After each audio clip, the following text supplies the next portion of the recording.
നാഗഞ്ചേരി മുണ്ടക്കപ്പടിയിൽ ഭീതി പരത്തി ജനവാസ മേഖലയിലെത്തിയ മൂർഖൻ പാമ്പ്.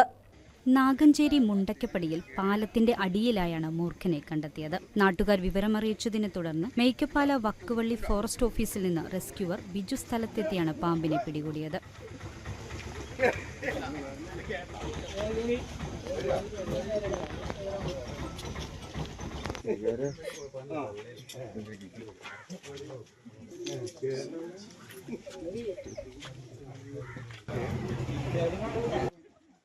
വേനൽക്കാലമായതുകൊണ്ട് പാമ്പുകൾ ജനവാസ മേഖലയിലേക്ക് എത്തുന്ന സാഹചര്യമുണ്ടെന്നും കരുതലോടെ ഇരിക്കണമെന്നും ബിജു പറഞ്ഞു. എല്ലാവരും സർപ്പ എന്ന ആപ്പ് ഡൗൺലോഡ് ചെയ്യണമെന്നും പാമ്പിനെ കണ്ടാൽ അകലെ നിന്ന് ഫോട്ടോയെടുത്ത് ആപ്പിലൂടെ പാമ്പ് വിഷമുള്ളതാണോ ഇല്ലാത്തതാണോ എന്ന് മനസ്സിലാക്കി വനം വകുപ്പിനെ വിവരമറിയിക്കണമെന്നും അദ്ദേഹം പറഞ്ഞു.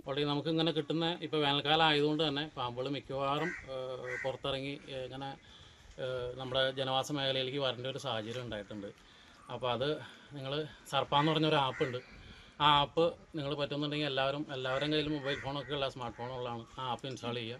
അതിനുശേഷം എവിടെ പാമ്പിനെ കണ്ടോ പറ്റുന്നുണ്ടെങ്കിൽ അതിൻ്റെ പരമാവധി അതിൻ്റെ ഒരു ജസ്റ്റ് അകലം നിന്നുകൊണ്ട് ഒരു ഇമേജ് എടുക്കാൻ ശ്രമിക്കുക. വേറെ ഒന്നുകൊണ്ടല്ല, അതിൻ്റെ സ്കെയിൽ കണ്ടു കഴിഞ്ഞാൽ ഏത് ടൈപ്പ് പാമ്പാണ്. വിഷമുള്ള പാമ്പുകളുണ്ട്, വിഷമില്ലാത്ത പാമ്പുകളുണ്ട്. അപ്പോൾ വിഷമില്ലാത്ത പാമ്പാണെങ്കിൽ നമ്മൾ ചേര പോലെയുള്ള സാധനങ്ങളൊക്കെ ആണെങ്കിൽ നമ്മൾ ചുറ്റുവട്ടം ശരിക്കും മറ്റുള്ള വിഷപ്പാമ്പുകളെ ശരിക്കും അത് പറ്റിച്ച് ജീവിക്കും. കഴിഞ്ഞാൽ ഇവിടുന്ന് റെസ്ക്യൂ ചെയ്യും, സേഫായിട്ട് റെസ്ക്യൂ ചെയ്തിട്ട് നമ്മൾ കൊണ്ടുപോയി വനം വകുപ്പിനെ ഏൽപ്പിക്കുകയാണ്.